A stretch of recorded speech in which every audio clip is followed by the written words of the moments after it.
ক্লাসে তোমাদেরকে আমন্ত্রণ জানাচ্ছি। শামসুল হক খান স্কুল এন্ড কলেজে অনলাইন ক্লাস। আমি তোমাদের সাথে আছি, আমি মোহাম্মদ ইউনুস, প্রভাষক, জীববিজ্ঞান বিভাগ, শামসুল হক খান স্কুল এন্ড কলেজ। প্রিয় শিক্ষার্থীরা, চলো আমরা আজকে বায়োলজি ক্লাসে একটা চিত্র দিয়েই শুরু করি। তোমরা জানো যে আমাদের বায়োলজি শেখার মূল মডেল হচ্ছে এসব ছবি দেখে শিখি। দেখতে পাচ্ছ নিশ্চয়ই তোমরা চিত্রটা, বলো দেখি চিত্রটা কি। অনেকেই হয়তো অনুমান করতেছ, অনেকে চিন্তা করতেছে যে আরে চিত্রটা তো চেনা চেনা মনে হচ্ছে। হ্যাঁ, আসলে এই চিত্রটা অনেক চেনা। এটা একটা ঘাস ফড়িংয়ের চিত্র। আমরা ছবিতে ঘাস ফড়িং দেখতে পাচ্ছি। এখানে আমাদের একটা জিনিস খুব ভালো করে লক্ষণীয় বিষয় দেখো শিক্ষার্থীরা, এই যে ছবিটাতে দুটো উপাঙ্গ দেখা যাচ্ছে, এগুলোকে বলা হচ্ছে অ্যান্টেনা। এই অ্যান্টেনাগুলো দিয়ে আমরা বুঝতে পারবো যে এটা আর্থ্রোপোডা পর্বের একটা প্রাণী। আরো দেখো, এখান থেকে আমরা একটা খুব গুরুত্বপূর্ণ এমসিকিউ শিখে রাখতে পারি। দেখো ছবিটাতে খুব সুন্দরভাবে বোঝা যাচ্ছে এই ঘাস ফড়িংটা হলুদ রঙ আছে, আবার নীল রঙ আছে। তার মানে হচ্ছে এই ঘাস ফড়িংটার বর্ণটা হচ্ছে উজ্জ্বল নীল। চলো আমরা এবার মূল আলোচনায় যাই। তাহলে আমাদের আজকে আলোচ্য টপিক হচ্ছে, আমরা জানি আমাদের প্রাণীবিজ্ঞান অর্থাৎ জীববিজ্ঞান দ্বিতীয় পত্রে টোটাল 12টা অধ্যায় আছে। ইতিমধ্যে প্রথম অধ্যায় তোমরা পড়া শেষ করেছো, প্রথম অধ্যায়ের পরে দ্বিতীয় অধ্যায় হাইড্রাইডাস তোমরা পেয়েছো। এখন আমরা পর দ্বিতীয় অধ্যায়ে প্রাণী পরিচিতি আরেকটা প্রাণী সম্পর্কে আমরা তোমাদেরকে পরিচিত করিয়ে দেব, সেটি হচ্ছে ঘাস ফড়িং। তাহলে আমরা চলে আসি আজকে আলোচনার সিদ্ধান্ত কি হতে পারে। আজকে আমরা এই আলোচনা থেকে শিখতে পারবো ঘাস ফড়িংয়ের শ্রেণীবিন্যাসগত অবস্থান জানতে পারবো। এই আলোচনা থেকে আমরা জানতে পারবো ঘাস ফড়িংয়ের বাহ্যিক গঠন সম্পর্কে জানতে পারবো। এই আলোচনা থেকে আমরা ঘাস ফড়িংয়ের খাদ্য পরিবহন সম্পর্কে আলোচনা করতে পারবো। আজকে আলোচনার মধ্যে এই শিক্ষণগুলি আমরা আজকের আলোচনায় ইনশাআল্লাহ শিখব। তাহলে চলে আসি আমরা ঘাস ফড়িংয়ের শ্রেণীবিন্যাসগত অবস্থান। ঘাস ফড়িং এটি আর্থ্রোপোডা ফ্যামিলির অন্তর্গত ইনসেক্টাস শ্রেণী। সাবক্লাস হচ্ছে ক্যারিওটা, order Orthoptera, family activity, genus Poekilocerus, species Poekilocerus, pictus. তাহলে ঘাস ফড়িংয়ের শ্রেণীবিন্যাসটা আমরা জানলাম। Phylum Arthropoda, class Insecta, subclass ক্যারিওটা, order Orthoptera, family activity, genus Poekilocerus, species Poekilocerus, pictus. এবার আমরা জেনে নিই দুটো খুব গুরুত্বপূর্ণ এমসিকিউ। দেখো, একটাতে দেখা যাচ্ছে পৃথিবীতে টোটাল ঘাস ফড়িংয়ের সংখ্যা মাত্র 20,000, আর বাংলাদেশে সেটা আরো কম, মাত্র 20টি।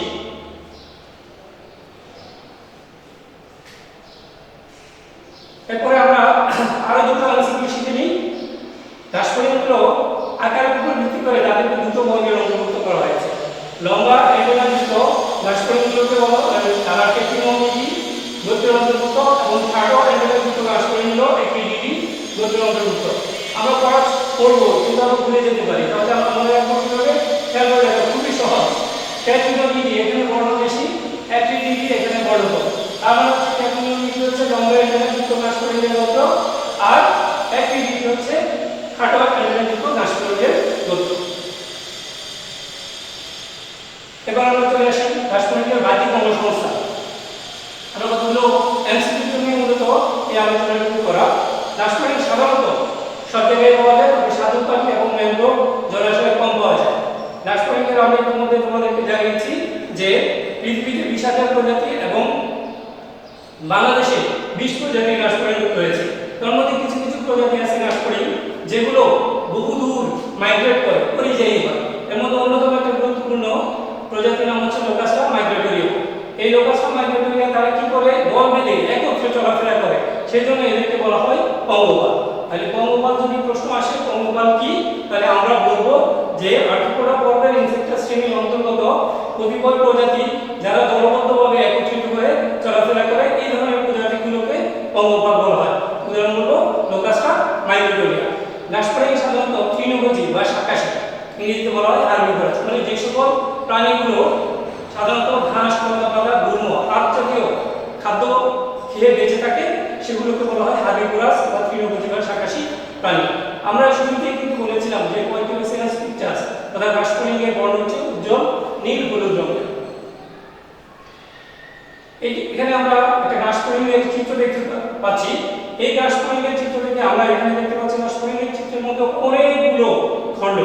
এই যে খণ্ডগুলো, এগুলো প্রত্যেকটা খণ্ডকে বলা হয় এক একটা স্টেলাইট। দুনীয় অবস্থায় গাছপরিঙ্গের মস্তকটা সেটি 6টি খণ্ডে বিভক্ত থাকে। তারপরে এই পুরো অংশটাকে বলা হচ্ছে বক্ষ, এটি 3টি খণ্ডে বিভক্ত থাকে। এই অংশটা হচ্ছে উদর, এটি 11টি খণ্ডে বিভক্ত থাকে।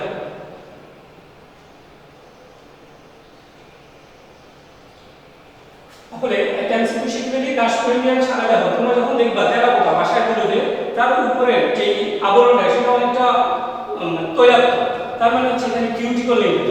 তাহলে এই বলা হচ্ছে বহিঃকঙ্কাল কাইটিন নির্মিত, কিউটিকল দিয়ে আবৃত। কিছুক্ষণ আগে যেটি বললাম আমরা যে গাছপরিঙ্গের যে আগের চিত্রটা আমরা দেখলাম, গাছপরিঙ্গের এই যে এখানে অনেকগুলো ছোট ছোট খণ্ড দেখা যাচ্ছে, এই প্রতিটি খণ্ডকেই বলা হচ্ছে স্টেরাইট।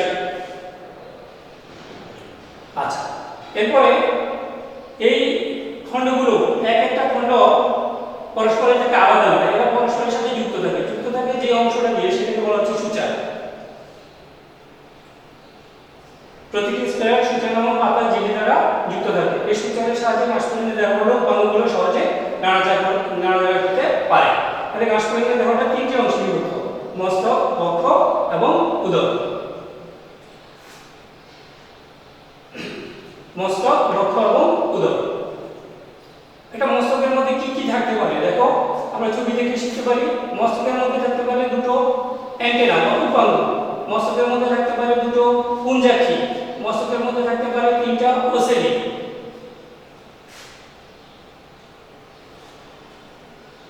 মস্তকের বৈশিষ্ট্য, তাহলে আমরা শুরুতেই বলেছিলাম কিন্তু মস্তকের 6টি গুণীয় খণ্ড দিয়ে মস্তকটা গঠিত। মস্তকের আকৃতিটা হচ্ছে নাশপাতি আকৃতি, এটি হাইপোক্লেন্থাস ধর্মের, অর্থাৎ মুখোচিত নদমুখী হয়ে মস্তকের নিচে অবস্থান করে। মস্তকের বহিঃকঙ্কালকে বলা হয় অ্যাক্টোনিয়াম হেড অথবা ক্যাপসুল। এমসিকিউর জন্য কিন্তু খুবই গুরুত্বপূর্ণ। মস্তকের বহিঃকঙ্কালের বিভক্ত অংশগুলো নিয়ে গঠিত। ভার্টেক্স, এটি পৃষ্ঠীয় অংশ, ত্রিকোণাকার, জেনা, মস্তকের দুই পাশে অবস্থিত। ফ্রন্স, কপালের নিচে অবস্থিত। ক্লাইপিয়াস, ফ্রন্সের নিচে আয়তাকার প্লেট। এবার আমরা শিখে নিব পুঞ্জাক্ষী এবং ওসিলির মধ্যে পার্থক্য। তাহলে পুঞ্জাক্ষী মস্তকের পৃষ্ঠপাশে অবস্থিত, আর ওসিলি হচ্ছে দুটি পুঞ্জাক্ষীর মাঝখানে অবস্থিত। পুঞ্জাক্ষীটা হচ্ছে কালো বর্ণের, ওসিলিটা হচ্ছে সাদা বর্ণের। পুঞ্জাক্ষীটার সংখ্যায় 2টি, ওসিলির সংখ্যায় 3টি। পুঞ্জাক্ষীর একটা একক রয়েছে যেটাকে মর্টিলিয়া বলা হয়, ওসিলির কোনো একক নেই। পুঞ্জাক্ষীটা সাধারণত ঘর্ষণ ইন্দ্রিয় হিসেবে কাজ করে, রেখা কাজ করে থাকে, আর ওসিলি আলোর তীব্রতা পরিবর্তনে সাহায্য করে। তাহলে গাছপরিঙ্গের আমরা শুরুতে বলেছিলাম যে গাছপরিঙ্গের মস্তকের মধ্যে অ্যান্টেনা থাকে। সেই অ্যান্টেনার মধ্যে 3টি অংশ দেখো, একদম গোড়ার দিকে স্ক্যাপো, তারপরে গোড়ার সাথে সংলগ্ন অংশটাকে বলা হচ্ছে পেডিসেল, এরপর অনেক বড় অনেকগুলো খণ্ড, এখানে এমসিকিউ আসতে পারে, এটা টোটাল 25টা খণ্ডে নিয়ে গঠিত, এটাকে বলা হচ্ছে ফ্লাজেলা। তাহলে গাছপরিঙ্গের অ্যান্টেনা, স্কেপ, পেডিসেল এবং ফ্লাজেলা এই 3টি অংশ সমন্বয়ে গঠিত। গাছপরিঙ্গের মুখোপাঙ্গ প্র্যাকটিক্যালি খুবই গুরুত্বপূর্ণ এবং অনেক সময় পরীক্ষা আসে যে গাছপরিঙ্গের মুখোপাঙ্গের চিহ্নিত চিত্রগুলো অঙ্কন করা। গাছপরিঙ্গের মুখোপাঙ্গের টোটাল 5টি অংশে সমন্বয়ে গঠিত: ল্যাব্রাম, লিবিয়াম, ম্যান্ডিবল, ম্যাক্সিলা, হাইপোফ্যারিংস। এটা যে কোনো সিকোয়েন্সে তুমি বলতে পারো, কোনো অসুবিধা নেই, তবে এখানে যে সিকোয়েন্স আছে সেটি সেভাবে মনে রাখতে হবে। ল্যাব্রাম, তবে এই যে আমরা আমাদের যে ঠোঁট দেখো, উপরের ঠোঁট এটি হচ্ছে ল্যাব্রামের সাথে তুলে নেব, তারপরে নিচের ঠোঁট এটি হচ্ছে লেবিয়ামের সাথে তুলে নেব। আচ্ছা, তাহলে ল্যাব্রামে যে দেখো, ল্যাব্রামের মধ্যে একটা খাঁজ আছে, এই খাঁজে থাকার কারণে ল্যাব্রাম খাদ্যবস্তুগুলোকে ধরতে সাহায্য করে। এরপরে আমরা আসি ম্যান্ডিবল। ম্যান্ডিবলে দেখা যাচ্ছে চিত্রের মধ্যে এটাকে চোঙালো বলা হয়। আমরা যখন আমাদের মানবদেহ পড়বো তখন আমরা বলবো যে আমাদের এই অংশটাকে তখন ম্যান্ডিবল বলা হয়, আর এই অংশটাকে ম্যাক্সিলা বলা হয়। আমাদের ক্ষেত্রে ম্যান্ডিবল হচ্ছে একটা, আর ওদের ক্ষেত্রে ম্যান্ডিবল হচ্ছে 2টা। আমাদের যেরকম চোঙালোর মধ্যে দাঁত আছে, ওদেরও এই চোঙালোর মধ্যে কোরাতে নেয় অনেক কিছু দাঁত থাকে, এই দাঁতগুলোর সাহায্যে তারা খাদ্যবস্তুগুলোকে চূর্ণ বিচূর্ণ করে নেয়। তারপরে আসি আমরা ম্যাক্সিলা। ম্যাক্সিলা দেখো, ম্যাক্সিলা এগুলো এমসিকিউর জন্য খুবই গুরুত্বপূর্ণ। এই ছবি দেখে শিখি আমাদের সেই পুরনো ছন্দটা, পুরনো ডায়ালগটা অবশ্যই মনে রাখতে হবে। দেখো ছবিতে দেখা যাচ্ছে ম্যাক্সিলার সবচেয়ে গোড়ার দিকের যে অংশ সেটাকে বলা হচ্ছে কার্ডো। কার্ডোর সংলগ্ন অংশটাকে বলা হচ্ছে স্টাইপস। স্টাইপসের সংলগ্ন অংশটাকে বলা হচ্ছে লেসিনিয়া। দেখো লেসিনিয়াতে নখ আছে, এই জন্য বলা হচ্ছে লেসিনিয়া হচ্ছে নখর সদৃশ। লেসিনিয়ার সংযুক্ত অংশ রয়েছে পালভিবার, এখানে 1 2 3 4 5 5টি খণ্ডের সমন্বয়ে গঠিত হচ্ছে ম্যাক্সিলারি পাল্প। মানে এরপরে আমরা আরেকটা পাল্পের নাম শুনবো, সেটা হচ্ছে লেবিয়াল পাল্প। দুটোর মধ্যে পার্থক্য, ম্যাক্সিলারি পাল্প এখানেও বর্ণ বেশি, সেজন্য এখানে মনে রাখা যেতে পারে এটা 5টি খণ্ডে বিভক্ত। লেবিয়াল পাল্প এটা হচ্ছে 3টি খণ্ডে বিভক্ত। লেবিয়ামে আসি আমরা। লেবিয়ামে দুটো অংশ সমন্বয়িত, নিচের দিকের অংশটা হচ্ছে মেন্টাম, মেন্টামের সাথে যুক্ত থাকে নিচের অংশটা হচ্ছে সাবমেন্টাম, তারপরে তার সাথে যুক্ত থাকে মেন্টাম। মেন্টামের মধ্যে দুটো লিগিউলি থাকে, দুটো নরমাংশিক। আর এই লেবিয়াল পাল্প থাকে। এই লেবিয়াল পাল্প এবং ম্যাক্সিলারি পাল্প আমরা যখন নাসপল্লিকের সংবেদন অঙ্গগুলো পড়ব তখন কিন্তু এই নামগুলো ঘুরে ফিরে আবার আসবে, কারণ এই লেবিয়াল পাল্পের সাহায্যে তারা কিন্তু বস্তুগুলোকে নির্বাচন করতে পারে। তারপর হচ্ছে হাইপোফ্যারিংস। হাইপোফ্যারিংস অনেকটা আমাদের দেখে জিহ্বার সাথে তুলনা করা যেতে পারে, মনে রাখার সুবিধার্থে। এই হাইপোফ্যারিংস থেকে লালারস নিশ্চিত হয়, লালাগ্রন্থি থেকে লালারস নিশ্চিত হয়, সেক্ষেত্রে হাইপোফ্যারিংস সহযোগিতা করে। এরপরে আমরা চলে আসি নাসপল্লিকের বক্ষ। তাহলে নাসপল্লিকের বক্ষের মধ্যে দেখা যাচ্ছে নাসপল্লিক বক্ষটাকে 3টে অংশ ভাগ করা হয়: অগ্রবক্ষ, প্রোথোরাক্স, মধ্যবক্ষ মেসোথোরাক্স, পশ্চাৎবক্ষ মেটাথোরাক্স। দেখো আমরা ছবি দেখেই শিখতে পারি, যেহেতু এটা 2D চিত্র, তাহলে এটা একটা পার্ট দেখা দিলে আরেকটা পার্ট দেখা যাবে না। তখন আমাদেরকে এভাবে মনে রাখতে হবে, দেখো 1 2 3, তাহলে আমরা হচ্ছে বক্ষের মধ্যে 3 জোড়া পা থাকে। তাহলে অগ্রবক্ষের মধ্যে এক জোড়া পা, মধ্যবক্ষের মধ্যে আরেক জোড়া পা এবং পশ্চাৎবক্ষের মধ্যে এক জোড়া পা। তাহলে প্রতিটা বক্ষে একটা করে এক জোড়া করে পা থাকে। এরপরে আমরা দেখতে পাচ্ছি দুটো ডানা। এখানে কিন্তু স্পষ্টভাবে আমরা বুঝতে পারতেছি, দেখো দুটো ডানার মধ্যে প্রথম জোড়া ডানা আকারে ছোট, দ্বিতীয় জোড়া ডানা আকারে বড়। কোনোভাবেই আমরা মানে পড়াটা যদি আমরা শুধু চিত্র দিকে তাকাই তাহলে অবশ্যই আমরা আত্মস্থ করতে আমাদের সহজ হবে। বায়োলজিতে মুখস্থ করতে হয়, বায়োলজি পড়া কঠিন, এটা আমাদের ইনশাআল্লাহ আশা করি এই দিকে কেটে যাবে। তাহলে আমরা দেখতে পাচ্ছি এই যে প্রথম জোড়া ডানা সেটি হচ্ছে অগ্রবক্ষ এবং মধ্যবক্ষের সংযোগ স্থানে অবস্থিত, সংযোগস্থলে। আর দ্বিতীয় জোড়া ডানাটা হচ্ছে মধ্যবক্ষ এবং পশ্চাৎবক্ষের সংযোগস্থলে। অগ্রবক্ষে এটি এই টাকাটি কিন্তু এটি উঠতে পারে না, যেহেতু সে সামনে আমরা জানি প্রথমে যে আমরা যখন ভূমিষ্ঠ হই তখন আমরা ছোট থাকি, ছোট বেলায় আমরা যা করি বড়বেলায় কাছে আরো ভালোভাবে পারফর্ম করতে পারি। তার মানে হচ্ছে এই ডানাটা উঠতে সাহায্য করে না, আর ডানাটা প্রথম জোড়া ডানা উঠতে সাহায্য করে না, দ্বিতীয় জোড়া ডানা উঠতে সাহায্য করে। দেখো পায়ের অংশগুলো পরীক্ষায় খুব স্পেসিফিক পরীক্ষা এভাবে আসে যে নাসপল্লিকের পায়ের তৃতীয় অংশের নাম কি, নাসপল্লিকের পায়ের পঞ্চম অংশের নাম কি। সেজন্য আমাদের এটাকে সিকোয়েন্সিয়ালি মুখস্থ করতে হবে। দেখো নাসপল্লিকের পায়ের সবচেয়ে গোড়ার দিকে ত্রিকোণাকার অংশ, এটিকে বলা হচ্ছে কবজা। তারপরে ত্রিভুজাকৃতির যে অংশ এটাকে বলা হচ্ছে ট্রোকেন্ডর। এরপর হচ্ছে মাংস নলের মতো গণনাকার, এটাকে বলা হচ্ছে ফিমার। এরপর অংশটাকে বলা হচ্ছে টিবিয়া, সেটা শুধু নলের মতো। এরপর হচ্ছে টার্সাল। এই টার্সালের মধ্যে 3টি অংশ আছে, এগুলোকে বলা হচ্ছে টার্সোবিয়া। আর এদের নখের সদৃশ থাকে বিশেষ অংশটাকে বলা হচ্ছে পেলভিস। পুরুষ এবং স্ত্রী নাসপল্লিকের মধ্যে পার্থক্য খুবই ইন্টারেস্টিং। দেখো মেয়েরা, তারপর শিক্ষার্থীরা, মেল এবং ফিমেল আমরা বানানের মধ্যে দেখতে পাচ্ছি যে মেলের বর্ণ কম, ফিমেলের বর্ণ বেশি। ছবিটা আমরা ঠিক মানে এটাকে বলতে পারো কোইন্সিডেন্টলি মিলে গেছে, অথবা আমরা এটা মিলিয়ে নিয়েছি। তাহলে দেখো আমরা পার্থক্য শিখবো এইভাবে যে পুরুষ স্ত্রী নাসপল্লিক তার বর্ণটা বেশি দেখতে ফিমেল, আর তাকে সে আকারে বড়, আর মেয়ে বর্ণ কম, সে আকারে ছোট। আশা করি মনে রাখতে থাকবে ইনশাআল্লাহ। খুব স্বাভাবিক, যেহেতু যে আকারে বড় তার উদরও বড় থাকবে, আর যে আকারে ছোট তার উদরও ছোট থাকবে। সেই হিসেবে আমরা বলতে পারি স্ত্রী নাসপল্লিক যেটি তার উদরটা বড় এবং পুরুষ নাসপল্লিক যেটি তার উদরটা ছোট। এরপরে খেয়াল করে দেখো সবচেয়ে মানে উল্লেখযোগ্য, তোমরা যখন প্র্যাকটিক্যাল করতে যাবে তোমাদেরকে নাসপল্লিকের পরিবর্তে তখন তেলাপোকা দেবে একই বর্গ এবং একই পর্ব এবং একই শ্রেণীর অন্তর্গত। তখন তোমাদেরকে অনেক সময় জিজ্ঞেস করবে যে এটি কি মেল নাকি ফিমেল, কিভাবে বুঝবে? খুব সহজে বোঝার দুটো উপায় আছে। একটা হচ্ছে অভিপোজিট। তাহলে অভি আমরা খেয়াল করে আমরা সবাই জানি যে স্ত্রী সম্পর্কীয় যে জননাঙ্গগুলো সেগুলোর সাথে যেমন ওভাম, ওভিউল, ওভারি এই শব্দগুলো পরিচিত। তার মানে হচ্ছে অভিপোজিট থাকবে যেই নাসপল্লিকটা সেটি হবে স্ত্রী নাসপল্লিক, আর অ্যানাল সার্কাস থাকবে যদি ঠিক নির্দেশিত নয়, অ্যানাল সার্কাস থাকলে সেটি হবে পুরুষ নাসপল্লিক। এবার তাহলে আমরা জেনে ছক আকারে একটু জেনে নিই, কারণ অনেক সময় দেখা যাবে যে তোমরা শুধু চিত্র দিয়ে আমি কথাগুলো বললাম, তোমরা হয়তো ভুলে যেতে পারো, বারবার স্ক্রল না করে আমরা দেখে নিই যে কথাগুলো বললাম। পরিনাশপরিং সে আকারে ছোট, স্ত্রীনাশপরিং আকারে বড়, পরিনাশপরিং সরু, স্ত্রীনাশপরিং উদয় সরু, স্ত্রীনাশপরিং উদয় প্রশস্ত চ্যাপ্টা। তারপরে নবম খণ্ডাংশে, পরিনাশপরিং নবম খণ্ডাংশে পুঞ্জনন ছিদ্র থাকে, স্ত্রীনাশপরিং অষ্টম এবং নবম খণ্ডাংশে জনন ছিদ্র থাকে। পরিনাশপরিং এর ঢালটা বর্ধিত থাকে, স্ত্রীনাশপরিং এর ঢালটা বর্ধিত থাকে না। অ্যানাল সার্কিট দশম খণ্ডে অ্যানাল সার্কিট থাকে, অ্যানাল সার্কিট থাকে না। এগুলো অভিভাজিত থাকে না, যেহেতু একটু পরিনাশপরিং স্ত্রীনাশপরিং এর অভিভাজিত থাকে। সাবজেনিটাল একটা সাবজেনিটাল একটা মধ্যে একটা অংশ নবম খণ্ডে থাকে, স্ত্রীনাশপরিং এর ক্ষেত্রে সেটি থাকে না। আচ্ছা, এরপর আমরা চলে আসবো নাশপরিং এর পৌষ্টিকতন্ত্র। আমরা এই ছবিতে দেখতে পাচ্ছি যে এখানে একটু আগে থেকে একটু ধারণা দিয়ে রাখি। নাশপরিং এর দেহগহ্বরটা পুরোটাই রক্ত দ্বারা পূর্ণ থাকে। রক্ত দ্বারা পূর্ণ থাকার কারণে এটাকে হিমোসিল বলা হয়। হিমোসিলের মধ্যে অন্যান্য অংশগুলো থাকে। তাহলে এখানে আমাদের আলোচনা অংশটা হচ্ছে নাশপরিং এর পৌষ্টিকতন্ত্র। নাশপরিং এর পৌষ্টিকতন্ত্রটাকে তিনটি ভাগে ভাগ করা হয়েছে। প্রথমত পৌষ্টিকতন্ত্রটা দুটি অংশে বিভক্ত, একটা হচ্ছে পৌষ্টিক নালী আর একটা হচ্ছে পৌষ্টিক গ্রন্থি। তাহলে পৌষ্টিক নালীটা তিনটি অংশে বিভক্ত: স্টোমোডিয়াম, অগ্রান্ত, মেসেঞ্জারম বা বলতান্ত বা পাকস্থলী, প্রক্টোডিয়াম পশ্চাদান্ত।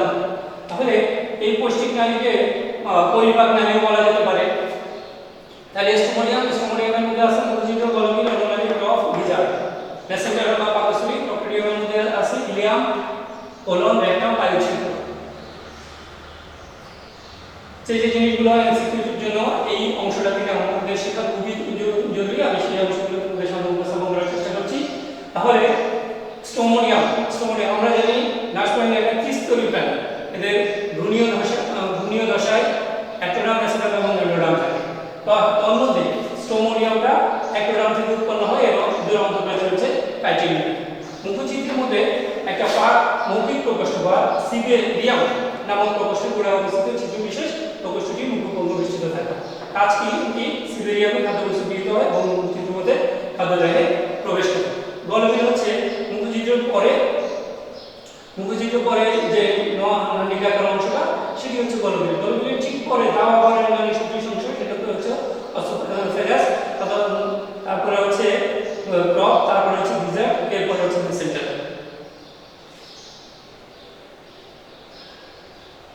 তাহলে অন্ননালী বা অসোফেগাস, অন্ননালী হচ্ছে খাদ্যবস্তু মুখ থেকে বহন করে ক্রপে পৌঁছায়। ক্রপ এটা হচ্ছে মোচা কাঠের মতো এমসিপি থাকতে পারে। ক্রপের আকৃতি কিরূপ অথবা মোচাকার স্টোমোডিয়ামের মোচাকার অংশের নাম কি? ক্রপ। এই ক্রপে খাদ্যবস্তু সাময়িকভাবে জমা থাকে। গিজার্ড খুবই গুরুত্বপূর্ণ, প্রোভেন্ট্রিকুলাস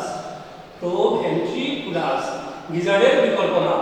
এই গিজার্ডের একটা হচ্ছে ত্রিকোণাকৃতির অন্তঃপ্রাচীরের 6 এর সমন্বয় রেখা, 6টি দাঁত, 6টি উলম্ব ভাঁজ এবং দাঁতে 6টি পেট থাকে।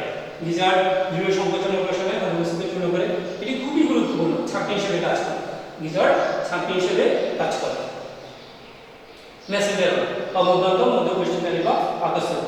ভ্রূণীয় অ্যাক্টোডার্ম থেকে উৎপন্ন হয় স্টোমোডিয়াম, আর এন্ডোডার্ম থেকে উৎপন্ন হয় মেসেঞ্জার। খুব কেয়ারফুলি মনে রাখার চেষ্টা করবা। মেসেঞ্জার উৎপন্ন হয় এন্ডোডার্ম থেকে, আর স্টোমোডিয়াম এবং প্রক্টোডিয়াম উৎপন্ন হয় অ্যাক্টোডার্ম থেকে। তাহলে এখানে আমাদের খুব ভালোভাবে জানতে হবে যেটি, সেটা হচ্ছে পেরিট্রফিক পর্দা দ্বারা আবৃত থাকে। এই পেরিট্রফিক পর্দার প্রকৃতি হচ্ছে ভূষণভেদ, অর্থাৎ এখান দিয়ে দ্রব প্রবেশ করতে পারবে না। এখানে মেসেঞ্জারের মধ্যে 6 জোড়া হেপাটিক সিকা বা গ্যাস্ট্রিক সিকা থাকে, যেগুলো পরিপাক গ্রন্থি হিসেবে কাজ করে থাকে। এছাড়াও অসংখ্য ভিলাই থাকে, ভিলাইগুলো খাদ্য শোষণের ক্ষেত্রে ব্যবহৃত হয়। মেসেঞ্জারের শেষাংশে দেখো আমরা মনে রাখার সুবিধার্থে আবার করে দিলাম হলুদ, মানে মালভিজিয়ান নালিকাগুলোর বর্ণটা হচ্ছে হলুদ। মালভিজিয়ান নালিকাটা হলুদ বর্ণ করতে পারতাম, হলুদকে হলুদ দিয়ে চিহ্নিত করে রেখেছি। তাহলে পরীক্ষায় আসতে পারে যে নাশপরিং এর প্রধান আলোচনা অঙ্গের বর্ণ কি, তখন উত্তর আমরা বলবো হলুদ। অথবা প্রশ্নটা হতে পারে যে নাশপরিং এর প্রধান আলোচনা অঙ্গের নাম কি? মালভিজিয়ান নালিকা। তাহলে এই মেসেঞ্জারের কাজ হচ্ছে খাদ্যবস্তু পরিপাক করে এবং মেসেঞ্জারের প্রাচীরে ভিলাই থাকে, এটি খাদ্যবস্তুর শোষণে ভূমিকা পালন করে। এবার আসি প্রক্টোডিয়াম। তাহলে প্রক্টোডিয়াম বা পশ্চাদান্ত, এটি 4টি অংশের সমন্বয়ে গঠিত: ইলিয়াম, সিকাম, রেকটাম বা মোলাশয়। এখানে রেকটাম ক্যাপিলা থাকে, সেখানেও 6টি থাকে। পাইলছিদ্র, এটি কোষণখণ্ডকের অঙ্কে দেশে উন্মুক্ত হয়। এরপরে চলে আসি নাশপরিং এর পৌষ্টিক গ্রন্থি। তাহলে ঘাসফড়িংয়ের গোষ্ঠী হচ্ছে তিনটি, প্যারাগ্রাফি সংখ্যা হচ্ছে 1 জোড়া, মেসেঞ্জার অন্তঃকরণ এবং হেপাটিক সিকা সংখ্যা হচ্ছে 6 জোড়া। ঘাসফড়িংয়ের খাদ্য গ্রহণ ও পরিপাক। আমরা শুরুতেই বলেছিলাম যে ঘাসফড়িং হচ্ছে তৃণভোজী প্রাণী, এরা হচ্ছে ঘাস, লতা পাতা, গুল্ম ইত্যাদি খেয়ে বেঁচে থাকে এবং এদের যে খাদ্যবস্তুগুলো সেই খাদ্যবস্তুগুলোর মধ্যে যে যে রাসায়নিক পদার্থগুলো থাকে সেগুলোর মধ্যে হচ্ছে শর্করা, আমিষ এবং স্নেহ, মূলত শর্করা জাতীয় পদার্থের পরিমাণটাই বেশি। এরা কিভাবে মুখোপাঙ্গের সাহায্যে তারা খাদ্যবস্তুগুলোকে গ্রহণ করে থাকে, এক এক উপাঙ্গ এক এক ধরনের কাজ করে, করে তারপরে অপবাদ লেবরা এবং লেবিয়াম খাদ্যবস্তুকে আটকে ধরে রাখে, মেডিকল এবং লেজিরা খাদ্যবস্তুগুলোকে চূর্ণ বিচ্ছিন্নকরণে ভূমিকা রাখে। ঘাসফড়িংয়ের মেসেঞ্জার নীতিমাতা ছন্দে ছন্দে বায়োলজি। তাহলে আমরা কোনো মেয়েরা সাধারণত তেলাপোকা দেখলে চিৎকার করে ওঠে, আমরা এখন খাদ্য পরিপাক করতে গিয়ে সেরকম একটা ছন্দ প্রস্তুত করেছি। ঘাসফড়িংয়ের মেসেঞ্জার নীতিমাতা। নীতিমাতার কেন লিপি? আসলে নীতিমাতা নয়, এটা আমাদের আলোচনার বিষয় হচ্ছে ঘাসফড়িংয়ের পরিপাক কিভাবে ঘাসফড়িং পরিপাক হয়, সেক্ষেত্রে কি কি এনজাইম ব্যবহৃত হয় সেই এনজাইমগুলোর নাম শিখব। তাহলে এনজাইম হচ্ছে লাইপেজ, আইতে হচ্ছে ইনভার্টেজ, এটা হচ্ছে প্রোটিয়াস পেপটাইডেজ, আইতে হচ্ছে ইএফসি, এনতে হচ্ছে মল্টেজ, এটা হচ্ছে ট্রিপসিন, টিতে ট্রিপসিন, এতে অ্যামাইলেজ, আর হচ্ছে ল্যাকটেজ। এই এনজাইমগুলোর সহযোগিতায় এগুলো লালার মধ্যে থেকে মিশ্রিত যে লালার রস থাকে সেটা লালার রসে এবং হেপাটিক সিকা মধ্যকার এই এনজাইমগুলো আমরা জানি লাইপেজ সেই জাতীয় খাদ্য পরিপাক করে, ইনভার্টেজ সেই খাদ্যবস্তুগুলোকে ট্রান্সফার করে, প্রোটিয়াস বা পেপটাইড এরা প্রোটিন জাতীয় খাদ্যবস্তু, প্রোটিয়াস পেপটাইডেজ, ইএফসি, ট্রিপসিন এরা প্রোটিন জাতীয় খাদ্যবস্তু পরিপাকে ব্যবহৃত হয়, মল্টেজ এবং ল্যাকটেজ এরা কার্বোহাইড্রেট জাতীয় খাদ্য পরিপাকে ব্যবহৃত হয়। তাহলে এখানে আমি যে কথাগুলো বলেছিলাম সেই কথাগুলোকে পরিপূর্ণভাবে বর্ণনা দেওয়া আছে, তারপর আমি এগুলো করে দিচ্ছি আমাদের সুবিধাতে। মুখের ভিতরে প্রবেশের পর লালা মিশ্রিত, লালাকে সাথে মিশ্রিত হয় খাবারগুলো, তারা বিদ্যমান আমাদের লাইটিক এনজাইম অ্যানালাইজ সিনথেসিস তাদের প্রক্রিয়া করে আংশিক পরিপাক করে। তারপরে যখন খাদ্যগুলো যেহেতু আমরা এটি নেটওয়ার্ক করেছি, এই নেটওয়ার্কগুলো অবতে আমি কিন্তু শব্দ বিশুদ্ধযুক্ত বর্ণগুলো প্লেসমেন্টে ঠিকমতো হয় না, সেক্ষেত্রে তুমি এই বিষয়গুলো বুঝে নিবে আশা করি। খাদ্যগুলো অনুযায়ী সংগঠিত হবে। এখানে জমা ছিল প্রবেশ ছিল না, তারপর খাদ্যবস্তু জগতে গিজারে পৌঁছায়, গিজারে প্রবেশ করলে কাইটোমা জাতীয় পৃষ্ঠের খাদ্যবস্তু অতি সূক্ষ্ম কণার সঙ্গে পেশি পরিণত হয়। এগুলো গিজারে অবস্থিত সূক্ষ্মভাবে পরিচিত হয়ে মেসেঞ্জারে প্রবেশ করে এবং মেসেঞ্জারে খাদ্য পরিপূর্ণ পরিপাক হয়। আলোচনা অন্তঃপ্রাচীর ও গ্যাস্ট্রিক সিটোজে আমরা এই এনজাইমগুলোর নাম এই সম্বন্ধে আমরা মনে রাখার জন্য আমাদের সামনে তুলে ধরেছিলাম। অ্যামাইলেজ, ট্রিপসিন, প্রোটিয়াস, জিরাপসিন কোষের খাদ্যবস্তু খাদ্যের সাথে পরিণত হয়। পরিবাহিত খাদ্যবস্তু মেসেঞ্জারে প্রাচীরের মধ্যে পরিশোধিত হিমোসিলে প্রবেশ করে। হিমোসিল সম্পর্কে আমরা বলেছিলাম, আবার দিকে বলবো তাহলে অপরদিকে খাদ্যবস্তু অপরিবর্তিত খাদ্যবস্তু পরিণত দিয়ে মলাশয়ে পৌঁছার আগে প্রাচীর তাদেরকে পানি এবং অ্যামাইনো অ্যাসিড ও অজীবনায়ন শোষণ করে দেয়, পরে কঠিন অপাচ্য বস্তু মূলরূপে বাইরে নির্গত হয়। এবার আমরা এই যে কথাটা বললাম এগুলো আবার একটা ভিডিও আকারে বলে দিচ্ছি। দেখো ঘাসফড়িংটা সে এই যে আতার উপরে বসে সে খাবার গ্রহণ করছে, এরপরে দেখো এই যে সূর্য গরমের অন্যান্য দেখো এখানে লালাগুলো থেকে লালা রস মিশ্রিত হলো, খাবারগুলোর সাথে যুক্ত হয়ে খাবারগুলো নরম হলো, এখানে মেন্ডিবলের সাহায্যে খাদ্যবস্তুগুলো চূর্ণ বিচ্ছিন্ন হলো, আস্তে আস্তে দেখো খাদ্যবস্তুগুলো আঘাত করছে। এই যে হেপাটিক সিটাগুলো, এই হেপাটিক সিটাগুলো থেকে নির্গত এনজাইমগুলো খাবার দাবারগুলোকে বিভিন্ন আকৃতি অনুযায়ী এনজাইম কাজ করছে, এরপরে খাবার দাবারগুলো পরিপাক করছে, আদর্শগুলো পরিপাক করছে, পরিপাক হওয়ার পরে আদর্শকে পরিপাকিত অংশগুলো এই ইলিয়াম অংশে যাবে, অপরিবর্তিত অংশগুলো ইলিয়ামে যাবে, সেখান থেকে প্রতিদিন অংশগুলো পানি অংশগুলো শোষণ করবে, এরপর এই পানি হয়ে বর্জ্যগুলো বেরিয়ে যাবে। তাহলে এই আমাদের আজকের আলোচনা বিষয়গুলোর মধ্যে ছিল এই অংশটাই। আমরা যা শিখলাম তার মধ্যে একটা নমুনা সৃজনশীল প্রশ্ন দিচ্ছি, যে বিজ্ঞানের শিক্ষক কাছে বলে যে ওখানে বলতে তাহলে একটি প্রাণীর বিষয়ে বর্ণনা করা হয়েছে, যা প্রাণীগুলোকে সর্বাপেক্ষা বৃহৎ পর্বের দিন। তোমরা যখন বোধহয় পড়েছো সেখানে তোমরা বইটি প্রথম পর্বের নাম শুনেছ,